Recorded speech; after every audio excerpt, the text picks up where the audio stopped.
एक सज्जन पुरुष ने कहा कि मैं कोई नशा नहीं करता, सब बुराइयों से दूर हूँ, दूसरे की बहन बेटियों को अपनी समझता हूँ, कोई पाप नहीं करता, मुझे भक्ति की कोई आवश्यकता नहीं है। सत्संग में ऐसे ऐसे स्त्री पुरुष जाते देखे हैं जो प्रत्येक बुराई करते थे, बदनाम थे। इसका उत्तर, जैसे 2 एकड़ जमीन है, 1 एकड़ को बहाकर संवार रखा है, यानी उसके झाड़ बोझड़े घास काट कर हल या ट्रैक्टर से बहा करके साफ सुथरा कर रखा है और बीज बोया नहीं। दूसरे एकड़ जमीन में सब खरपतवार, झाड़ भोजड़े तथा घास अड़ा खड़ा है, तो दोनों ही व्यर्थ हैं। यदि दूसरे एकड़ को किसी ने संवार कर साफ करके गेहूं बो दिया और पहले साफ किए में कुछ नहीं बोया, तो दूसरा उस पहले वाले से कई गुना उपयोगी है, जिसको संवार कर छोड़ दिया गया और बीज बोया नहीं। इसलिए यदि आप विकार बुराई रहित हैं, तो आप जी को भक्ति बीज बोना पड़ेगा, तभी आप जी के शरीर रूपी जमीन का लाभ होगा।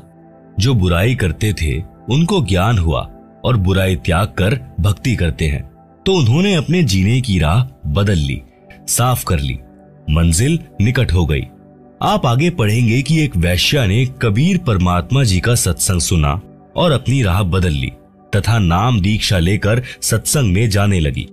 नगर के लोगों को अच्छा नहीं लगा, मुंह जोड़कर बातें बनाने लगे कि कबीर के सत्संग में बदनाम औरतें जाती हैं, ये अच्छे संत नहीं हैं, सब ऐसे ही लोग लुगाई इसके सत्संग में जाते हैं, अपनी बहन बेटियों को वहां मत जाने देना। ये विचार लोगों के सुनकर कुछ भक्त भी गुरुजी से गांव वालों की भाषा बोलने लगे। तब परमेश्वर कबीर जी ने बताया, कुष्टी हो संत बंदगी कीजिए, जे हो वैश्या को प्रभु विश्वास, चरण चित्त दीजिए। भावार्थ, यदि किसी भक्त को कुष्ठ रोग है और वह भक्ति करने लगा है, तो भक्त समाज को चाहिए कि उससे घृणा न करे, उसको प्रणाम करे जैसे अन्य भक्तों को करते हैं, उसका सम्मान करना चाहिए, उसका हौसला बढ़ाना चाहिए। भक्ति करने से उसका जीवन सफल होगा, रोग भी ठीक हो जाएगा। इसी प्रकार किसी वैश्या बेटी बहन को प्रेरणा बनी है भक्ति करने की, सत्संग में आने की, तो उसको परमात्मा पर विश्वास हुआ है, वह सत्संग विचार सुनेगी तो बुराई भी छूट जाएगी, उसका कल्याण हो जाएगा, समाज से बुराई निकल जाएगी। यदि वह सत्संग में आएगी ही नहीं, तो उसको अपने पाप कर्मों का एहसास कैसे होगा। जैसे मैला वस्त्र जल तथा साबुन के संपर्क में नहीं आएगा तो निर्मल कैसे होगा। इसीलिए ऐसी बदनाम स्त्री भी भक्ति करती है तो उसको भी विशेष आदर से बुलाएं, ताकि उसको सत्संग में आने में संकोच ना हो।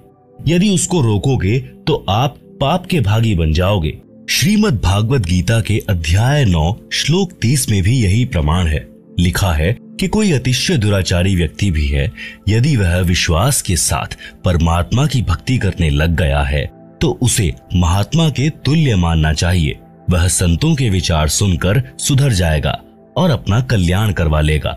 इसलिए मानव शरीरधारी प्राणी को परमात्मा की भक्ति तथा शुभ कर्म, दान धर्म गुरु जी की शरण में आकर अवश्य करने चाहिए।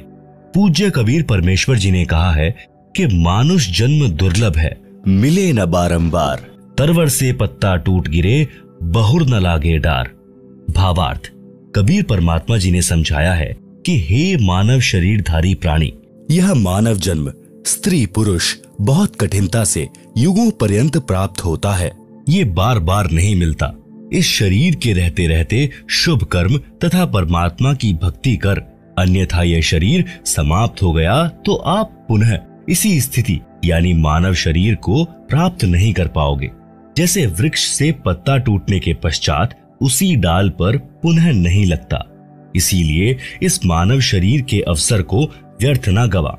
कबीर जी ने फिर कहा, मानुष जन्म पाए कर नहीं रटे हरि नाम, जैसे कुआं जल बिना बनवाया क्या काम।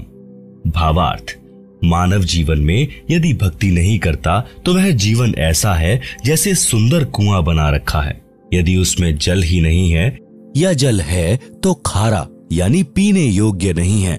उसका भी नाम भले ही कुआं है, परंतु गुण कुएं वाले नहीं हैं। इसी प्रकार मनुष्य भक्ति नहीं करता तो उसको भी मानव कहते हैं, परंतु मनुष्य वाले गुण नहीं हैं। पूर्व जन्मों में किए शुभ अशुभ कर्मों तथा भक्ति के कारण कोई स्वस्थ है, वह अचानक रोगी हो जाता है और लाखों रुपए उपचार पर खर्च करके मृत्यु को प्राप्त हो जाता है। कोई जन्म से रोगी होता है, आजीवन कष्ट भोग कर मर जाता है। कोई निर्धन होता है, कोई धनवान ही जन्मता है। किसी के लड़के लड़की होते हैं तो किसी को संतान प्राप्त ही नहीं होती, किसी को पुत्री पुत्री ही संतान होती है, चाहने पर भी पुत्र नहीं होता। ये सब पूर्व जन्मों के कर्मों का फल मानव भोगता है। जब तक पुनः भक्ति प्रारंभ नहीं करता तब तक पूर्व वाले संस्कार ही प्राणी को प्राप्त होते हैं। जिस समय पूर्ण सद्गुरु से दीक्षा लेकर मर्यादा से भक्ति करने लगता है तो शुभ संस्कारों में वृद्धि होने से दुख का वक्त सुख में बदलने लग जाता है।